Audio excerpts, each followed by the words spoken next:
Hello everyone, thanks for tuning in to today's first video, doing the summer 2019 forecast verification for today's first video.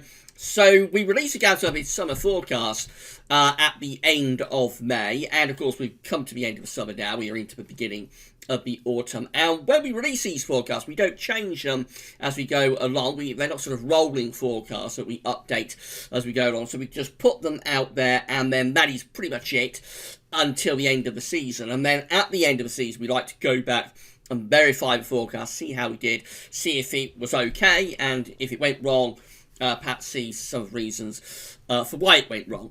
So that's what we're going to do for this one. We're going to verify the summer forecast, and then of course when that's done it'll be time to close the door on the summer of 2019 once and for all. Coming up later on today, we're going to have the weekend forecast. Of course, always on Saturday, you've got your weekend look ahead, and then we've got the week 10-day video update coming up on the homepage later on this afternoon still. Tomorrow, of course, it's a second winter update. Right, so at the climate averages page at the UK Met Office, this has all of the stats for all of the months and seasons going right way back, very long time now, actually going all the way back to 2001. Although I'm not sure those stats back to 2001 were, possibly they only go back to, let's try it actually, let's try 2001. So no, we don't have 2001 there. I'm not sure what the first year is when it tries. Let's try 2007, so we don't have stats 2007 either. 2011, okay, so we've got stats of 2011. Let's try 2009. I'm off on a bit of a tangent with this, sorry about that. 2010, so it looks like the first year is 2011 that we have stats for. Anyway, let's come back to 2019. So that is the mean temperature anomaly for the summer of 2019 set against the 81 to 2010 average for the UK. Now, just say that the summer forecast that we released at the end of May was pointing to a very warm summer, a hot summer potentially, we thought. We said that we probably see the temperature anomaly around 1 to 2 degrees above the 81 to 2010 average. We're also going for quite a dry summer, but with variable rainfall. Perhaps the most bold part of the forecast was that we expected August to be very warm to hot month. We thought probably the hottest August since 2003 potentially. So that's how the temperature anomaly comes out for the summer of 2019 set against 81 to 2010 average. You see, widely across the country it was a warmer than average summer, but probably not by as much as we was expecting. So quite widely across the UK we see the temperature anomaly around a degree above average. Some eastern parts of the country were a little bit more above average than that, kind of like 1.5 degrees above average on this far eastern side of the country, and also interestingly some southwestern parts of Scotland. Conversely, parts of Southwest Midlands were closer to average, as was some of these South Coast Channel areas, interestingly. So overall, it was a warmer than average summer. It was a warm season, perhaps not quite as warm as we was expecting. If we'd said that about 61 to 1990, then the forecast would actually have come in okay, because that's the temperature anomaly 61 to 1990, where you see parts of East Anglia were up to 2 degrees above average. Many parts of eastern England, central eastern England, were 1.5 to 2 degrees above average, and the rest of the country was generally over a degree, between 1 and 1.5 degrees above average. So if it's set against 61 to 1990, it would have been okay for the temperature forecast. As it is set against 81 to 2010, I think possibly we pitched it a little bit too high, but then again it was a warmer than average summer. Now what we did say was that as the summer went along, it would get better and better. So June would be mixed, July would show an improvement, and then August would be the best of the best. If we look at the monthly breakdowns for this, so can we do that? Yes, we're going to go there. So this is how the temperature anomaly looks in June. June close to average in most parts of the country, not a particularly warm month at all. And then it gets warmer into July. July comes out warmer than average. And then August also comes out warmer than average. So that's the idea that we had, that June would be mixed and then July and August would show an improvement. That came through okay, and I think really up to the end of July, it was a very good forecast, actually. I was very happy with it up to the end of July.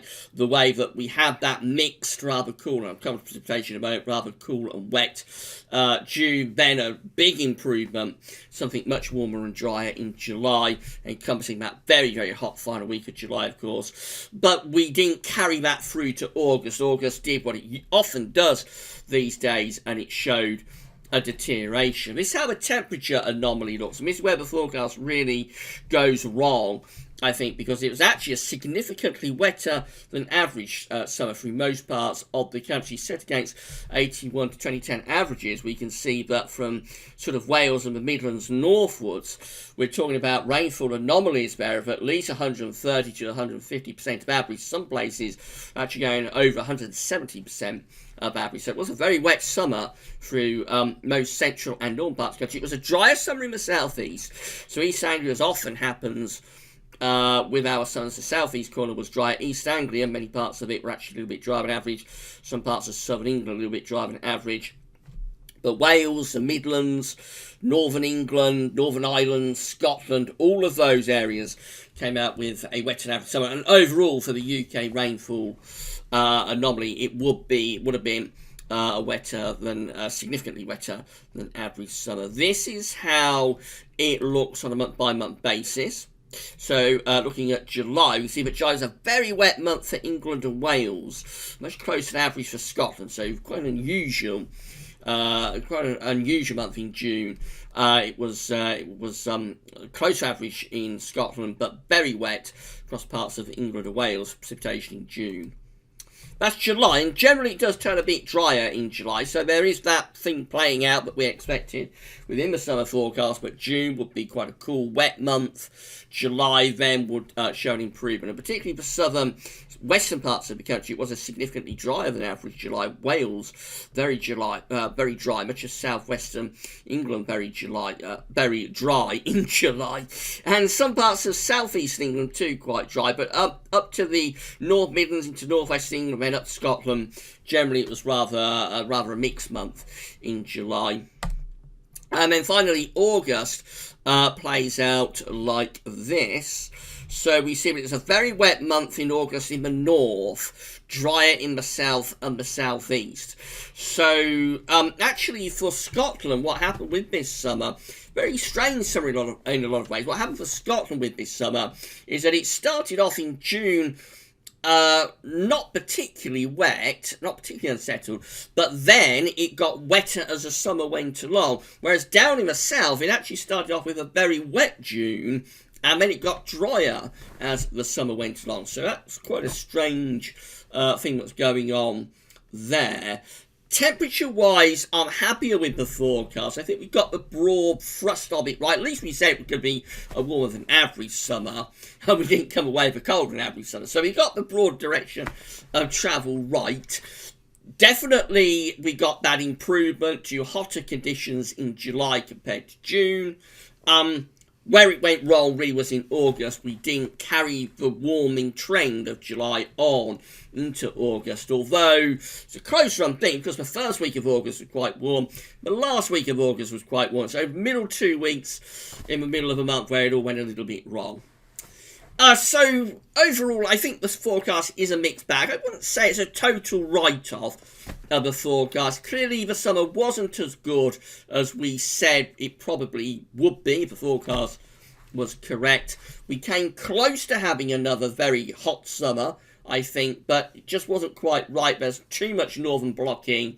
And particularly as we got through to late summer again in August, we got that typical deterioration. Although August was the warmest since 2004. So we said it's likely to be the hottest August since 2003. It's actually the warmest since 2004. It wasn't that far out, but we didn't reach the heights of August 2004 and didn't reach the heights of August 2003. Unfortunately. So it's up to you for what you make of the forecast. Really, I think you definitely have to say it's a mixed bag. It wasn't a great forecast. I think we've had worse. We got the general direction of travel right. I think a lot of the trends we picked up on the mixed June improvements for July, and then it went a bit wrong in August. But it really is up to everybody else what they think to the forecast. And as I say, it's important that we go back and verify the forecast when we come to the end of the season. That's what we've done. So there we go. It's up to all the people who watch GWV for what they think to our summer forecast. And that really does close the door on the summer of 2019. Been a very, very odd summer, one of the strangest summers I can remember. I mean, we had that tremendous heat wave late on in July, reached 37, 38 degrees, and then that was on a Thursday. By the Sunday, it was pouring with rain, and the temperature was only 14. We got to 37 here in West Northants on that Thursday. I think it's 25th of July. Got to 37, probably the hottest day here since 1990. Within 3 days, the temperature plummeted to 14 Celsius, and it was pouring with rain. I can't remember anything quite as extreme as that, going from one extreme to t'other in the space of a few days. So it has been a really, really strange, really odd sort of summer. And this does close the door on the summer of 2019. So, of course, we've released the autumn forecast, and now we're on to winter updates. And, of course, when we get to the end of those seasons, we'll come back and verify those forecasts too. Well, that's it for the summer of 2019. That definitely closes the door on that. We've got weekend forecast coming up later on today. We'll also have a week 10-day video update tomorrow. We're going to have the second winter update, and there'll be a live discussion if I can get all the software working that I've got to use to stream. We'll have a live discussion about the second winter update on the GWV's YouTube channel, which will probably be around 5 o'clock tomorrow afternoon. So it's a busy weekend of updates. Keep checking back to all of them. But, well, that's it for now. And that's definitely it for the summer of 2019. Thanks for watching.